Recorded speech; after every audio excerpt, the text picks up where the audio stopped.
Greetings, dear friends. You're watching the Ruslan Belov channel, and today we're breaking down the key events of March 14th, 2026. The news agenda is absolutely packed, so let's not waste a moment. We're diving straight in. Last night was marked by two large-scale military operations unfolding simultaneously. The first played out over Ukrainian skies. Russia unleashed a massive combined strike, deploying hundreds of unmanned aerial vehicles and dozens of missiles of various classes. The second operation developed on an entirely different battlefield, in the waters of the Persian Gulf, where the target was the Iranian island of Kark in its northern part. We'll examine both episodes in detail, and we'll begin with Ukraine's energy infrastructure.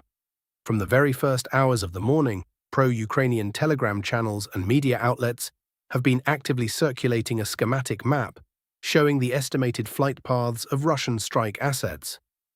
Many of you are likely already familiar with it.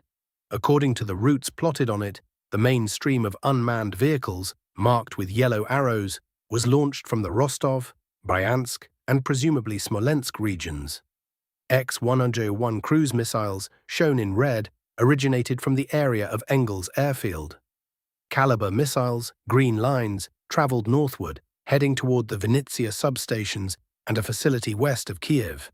Finally, Zircon hypersonic anti-ship missiles, pink markers, also flew in a northwesterly direction, aimed at the Kievska 750 substation. Two details in this map deserve particular attention: the use of 4 Zircons and the significant number of Calibers and X-101s deployed simultaneously.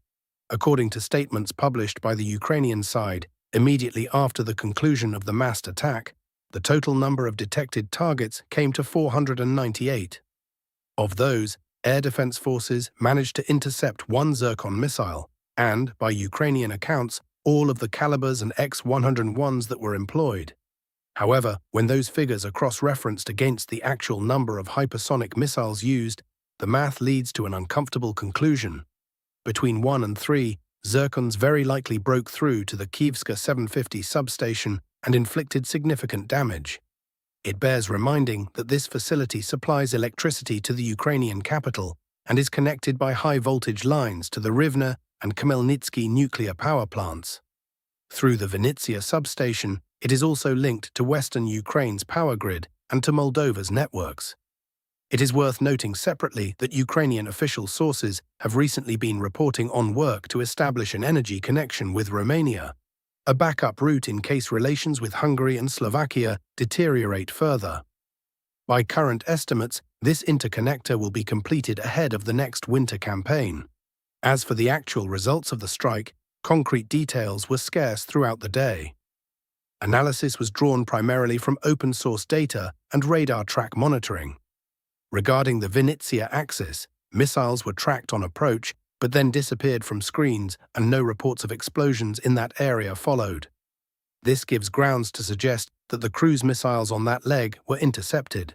Beyond the Kievska 750 substation, strikes were reportedly directed at the Trypilska power plant south of Kiev, which appears to have been put out of action, as well as at logistics facilities.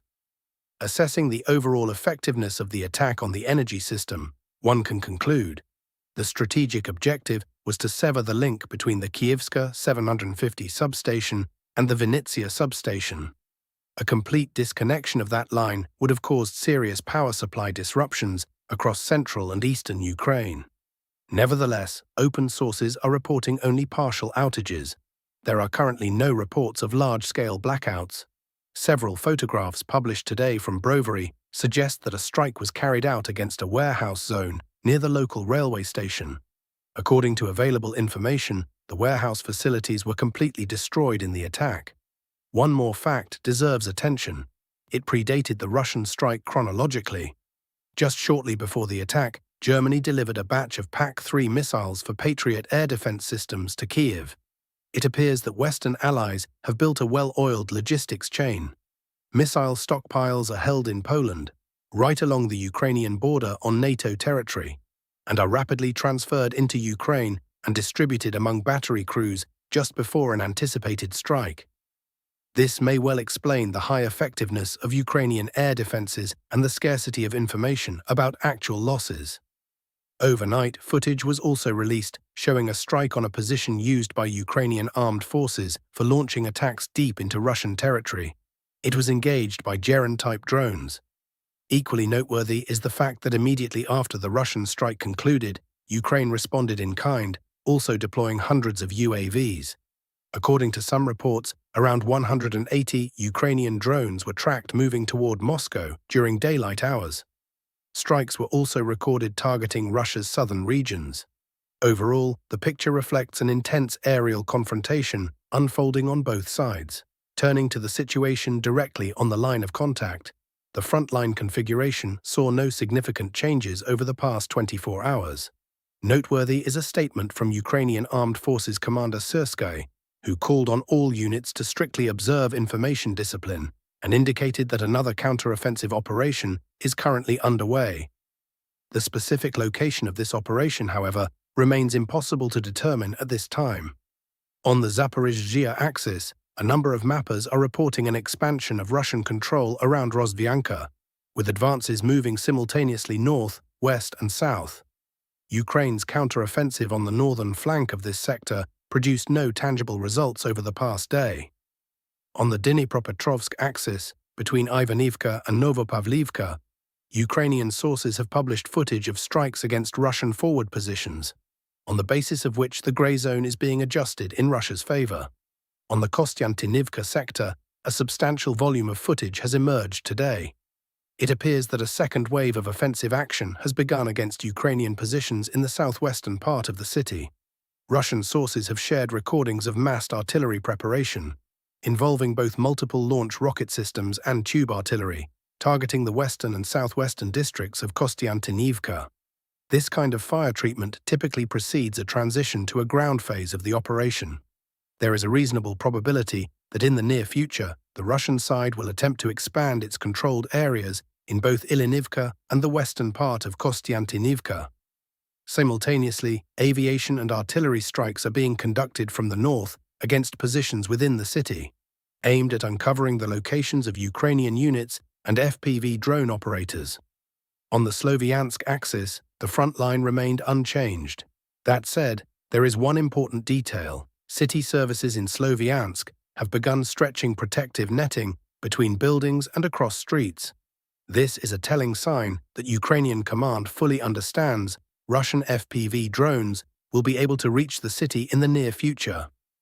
The measures being taken are aimed at protecting the logistical infrastructure, or more precisely, at keeping it operational at all. We now move to the Middle East, but first, a notable development from other waters. Reports emerged today of an attack on a Greek tanker in the Black Sea using unmanned surface vessels. Details are still being confirmed. Additionally, it is worth revisiting a topic we raised earlier. Swedish authorities have detained yet another Russian tanker in the Baltic. We discussed this scenario before. The Middle East situation could have become a golden era for Russia as oil prices surge, but we also cautioned that Western adversaries would not stand idle and would intensify pressure on Russian commercial vessels in both the Baltic and Black Seas.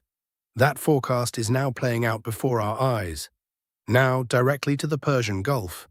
The day before, the President of the United States announced his intention to deliver a devastating strike against Iranian military assets. Shortly after, reports came in of a strike on Kark Island in the northern Persian Gulf. Published footage shows damage to the island's military infrastructure. However, careful analysis of the recordings reveals a crucial detail. The oil storage tanks and refinery facilities were left untouched. American munitions were employed against bunkers, fortified positions in the central part of the island, and the airstrip, though only partially, leaving it functional. The significance of Kark Island to Iran can hardly be overstated. Up to 90% of all Iranian oil exports pass through it. Establishing control over it, whether physical or through fire dominance, has the potential to inflict catastrophic damage on the Iranian economy. In parallel, the possibility of an American ground operation is being discussed with increasing intensity in the information space. Emerging reports of force deployments are lending indirect credibility to this scenario.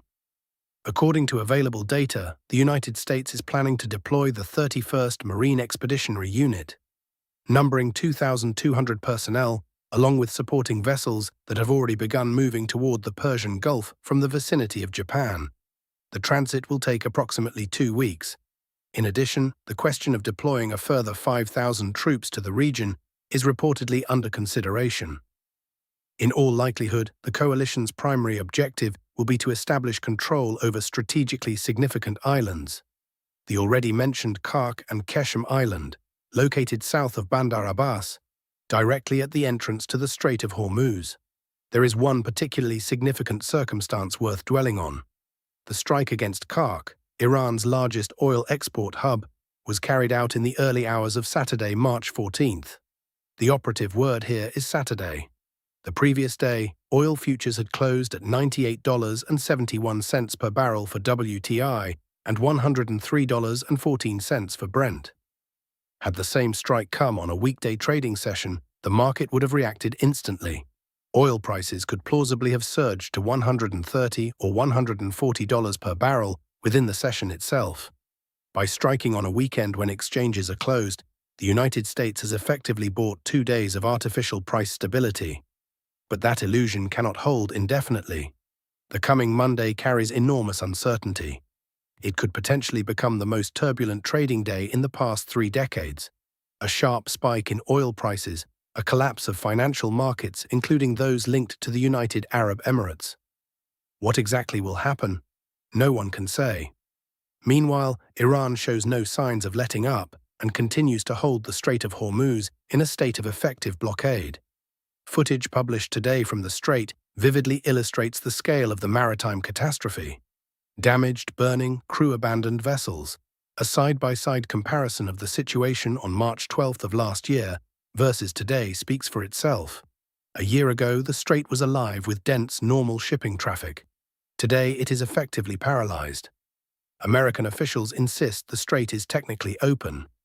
The Iranians are simply attacking vessels that attempt to pass through. Washington apparently draws a meaningful distinction between a physical blockade and the systematic destruction of ships attempting transit. Outside observers find that distinction, frankly, difficult to pass. Iran is simultaneously continuing strikes against the region's energy infrastructure. The UAE oil terminal near the port of Fujairah has been hit again. Dubai has come under attack. Strikes are targeting economic and financial facilities. Attacks on Bahraini targets have resumed. Overnight, ballistic missiles were employed against American bases. The United States, in response, continues striking Tehran and Iranian positions along the western border zone. It should also be noted that a fire at an oil terminal on Omani territory has been burning for 3 consecutive days now. The overall picture is unambiguous. The conflict continues to expand, and no signs of an imminent resolution are visible on the horizon. That's all for today, dear viewers. We remind you, we firmly condemn violence in all its forms and call on all parties involved to come to the negotiating table without delay and seek a diplomatic resolution. Thank you for watching. Subscribe to the channel, hit the like button, and take care of yourselves.